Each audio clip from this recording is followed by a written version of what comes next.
Cybersecurity researchers at Sandia National Laboratories in Albuquerque, New Mexico, have released a detailed analysis aimed at helping the U.S. get ahead of potential threats to the nation's fast-growing electric vehicle charging infrastructure.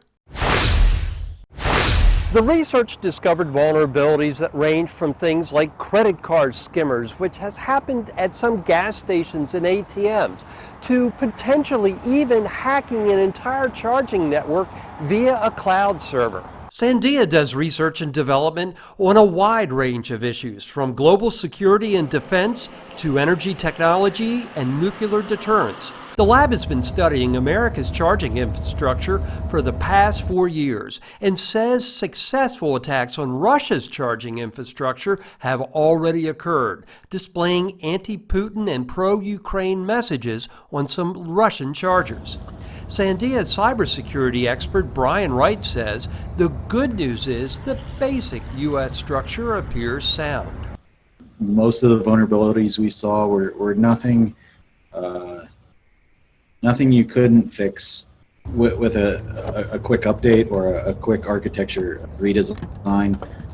It's nothing critical. It's just a lot of little things that are overlooked because these companies are trying to roll these chargers out as quickly as possible to keep up with demand. Wright said the research primarily focused on vulnerabilities at level 3 DC fast charge stations. Now, I'm actually at a level 2 ChargePoint station. And the reason I picked this station is because Sandia collaborated with ChargePoint, which is the company that runs this particular charging station. In one example, the review found a vulnerability that could have potentially acted as a first step to gaining access to some 150,000 chargers on the ChargePoint network. Another part of the review found that a bad actor might have been able to manipulate ChargePoint's smartphone app to remotely tamper with a charging session, which in a worst-case scenario could cause a fire by exceeding maximum charging current. Although ChargePoint was mentioned in the report, Wright said that's because they collaborated with researchers. He stressed it doesn't mean ChargePoint is less secure than other providers. For example, Wright confirmed that the research team also looked at Electrify America stations, but declined to say what, if any, vulnerabilities were found. He said documented vulnerabilities were reported to companies with the assumption they would be fixed. The team's work is also meant to serve as a blueprint to help the federal government standardize best practices and mandate minimum security levels. Now, Wright suggests using the charging station's native app to initiate a charging station as opposed to using a credit card to initiate the charge. So I have a device here. It's called a Proxmark, and it clones these. This clones this. There are smart cards that have the little like SIM card chip. These have electronics in them that keep a key safe. So these are pretty good. But like a fleet service like RFID tag, that's bottom of my list. That is different than Google Pay or Apple Pay, which I would rank higher than a credit card swipe. But I do advocate for credit cards in the sense that the companies will refund you for fraudulent charges.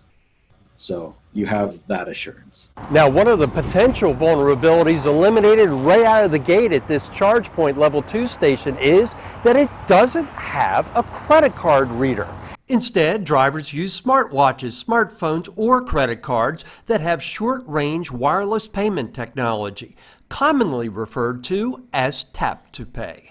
Some cars, like Tesla's and this Mustang Mach-E, offer a streamlined process that allows customers to plug in to start and pay for a charging session without using a smartphone, smartwatch, or credit card, which Wright also recommends using when available. For government agencies or private companies considering chargers for fleets, he recommends making sure an organization's security team is included in the vendor vetting process. For EV riders that would like to get into the nitty-gritty details of the research, you'll find a link in this story at evrider.tv on the web that will bring up all the specifics on the vulnerabilities that were published in the scientific journal Energies. You'll also find an expanded list of best practices that go beyond what's in this video. The Department of Energy also offers a program to support small businesses, which is also linked at evrider.tv. And with that, we'll wrap up the final new weekly episode of EV Rider for 2022 as we all get ready for the holidays. And speaking of the holidays, for anybody that would like one, you will find a free downloadable animated Happy Holidays smartphone watch face. It's just a thank you to all of you for watching EV Rider this year. I wish all of you a happy and healthy Christmas, Hanukkah, Kwanzaa, whatever you celebrate this time of year, and a Happy New Year as we head into 2023. And of course, we'll be back bright and early next year with more fresh EV Rider episodes. And as always, if you found this episode of EV Rider useful, please give it a like and subscribe to my YouTube channel so I can bring you new episodes in 2023. We'll see you again next year.